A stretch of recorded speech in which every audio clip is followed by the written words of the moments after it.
and then it also measures it and reports back to us. So when you first want to set this thing up, we're going to do what I call reset and teach. We jog the book to the position where we want to check it. You know, I like to check it at halfway or farther back, but you can check it anywhere. But in a reset teach, then I'm going to hit the reset button here, and when I do, you'll see the arm moves up out of the way. Then after that, every time I hit a reset, you're going to see that eccentric down there. It rotates down to the bottom and then back up to the top. We want it to top dead center. Then you hit the teach button and the arm squeeze down takes the reading. So when you do that, like if you do a reset, the arm comes out of the way and the eccentric looks like it's up to the top, go ahead and go down and back up again anyway with that reset button to make sure it's to the center, top dead center. If you don't want to move the book, you can also do it if you do a reset. See, I just kind of put my hand in here where I can feel it go down, then back up, then do a teach. That's what I would call a reset teach.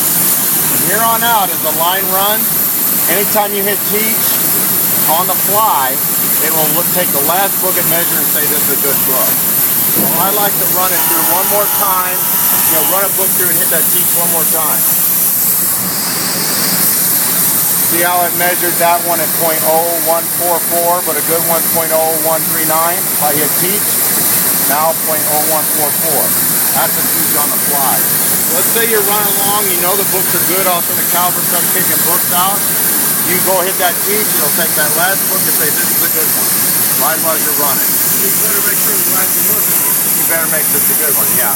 Now, the reset teach, you would do that when you're changing versions a different size, because you want it, or you want to check it in a different location. You got to do a reset teach.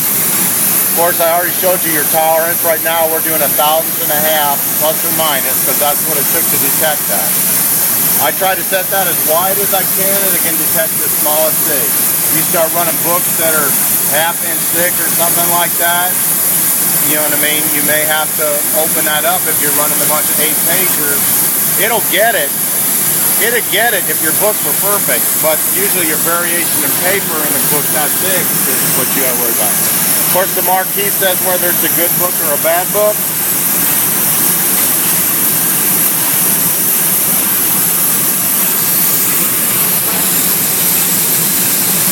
The book's bad.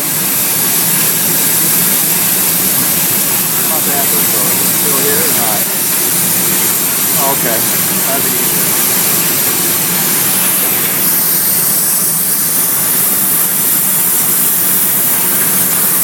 If the book's bad.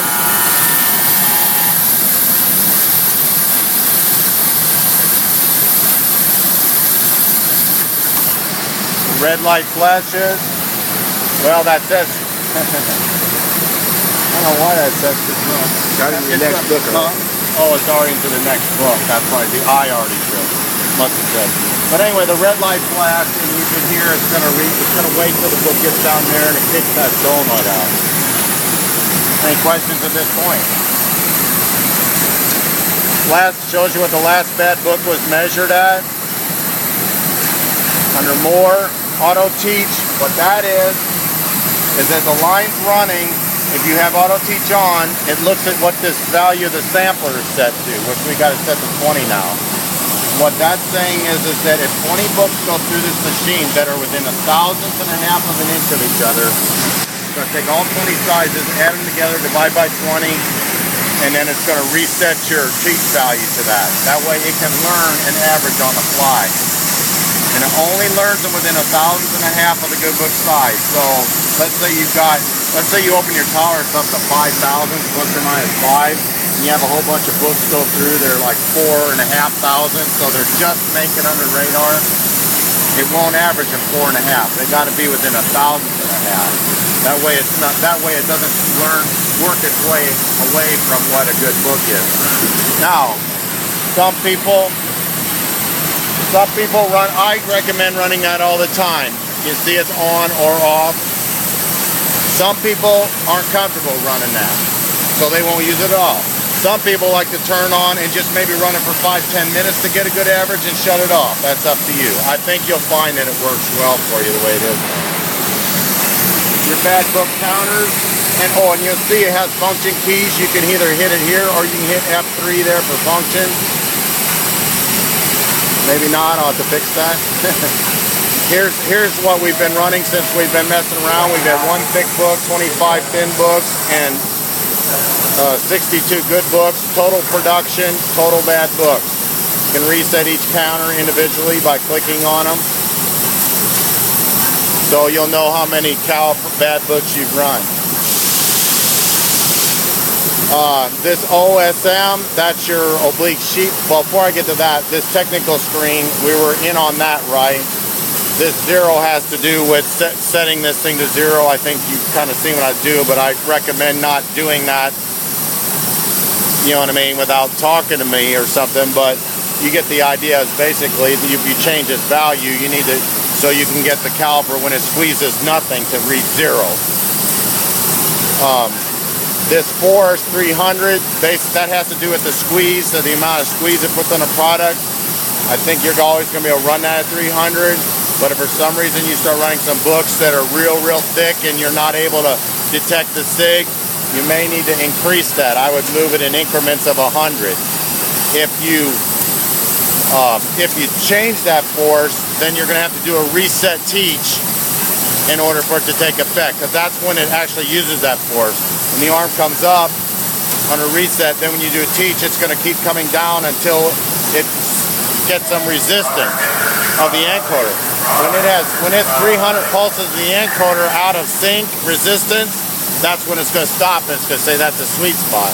So if you set that to 500, it's going to come down till 500 lines of too much force, and then it's going to stop. This shutdown, that's to shut down this panel view. You don't need to do that, but if you'd accidentally shut the panel view down, you cycle power on the entire system and start up again, this panel view is going to come up. Even when the system starts, this panel view, you notice when it first comes up, it'll have a bunch of question marks in the value. It takes it about 2 minutes to boot once the system's up. So just wait a second, it will come up. Any questions?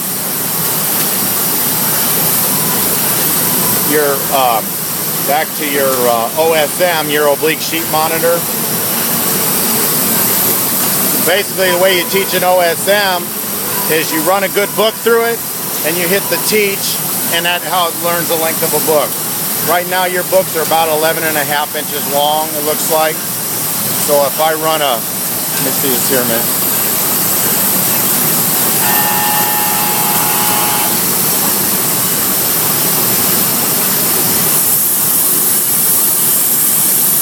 Okay, that book it just said was 11.497. If that's a good book, all I gotta do is hit teach. And now, a good book is 11.497. Your tolerance, I've got set to 0.250, is 1/4 of an inch. So you can change that to a 1/2 inch or whatever you want it to be. But basically, any book that's it'll pass anything that's about 11.75 inches, or 11.497 plus 2.5. If it's any longer than that, it's going to kick it out. Here's your. This is a single form. You shouldn't have a long book, but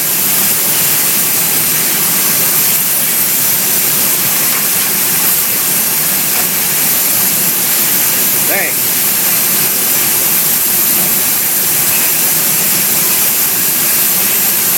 Hopefully the caliper won't fall that bad. They don't like to tell that about the sheet monitor.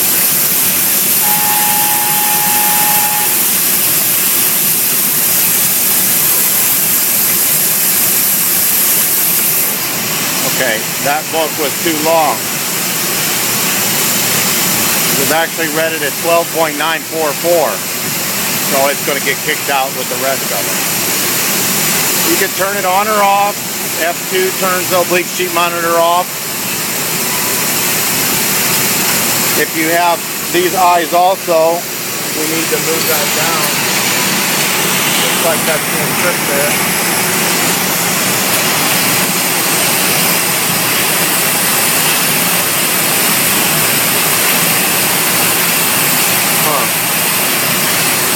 hopefully not in the way there.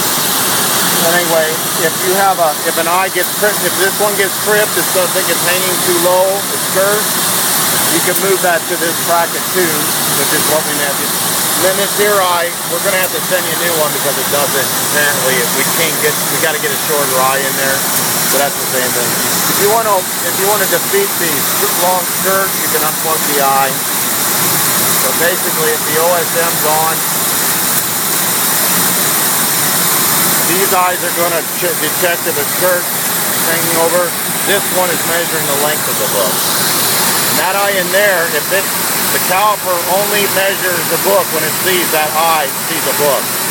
So if this thing's sitting there running, you're running the caliper, it's not reading any books, check that eye, it doesn't see the book. If you're sitting there running this caliper and this light keeps flashing on empty pin spaces, calling them bad, that means the eye's blocked. It thinks there's a book in every pin space. Any questions? About all I got, really.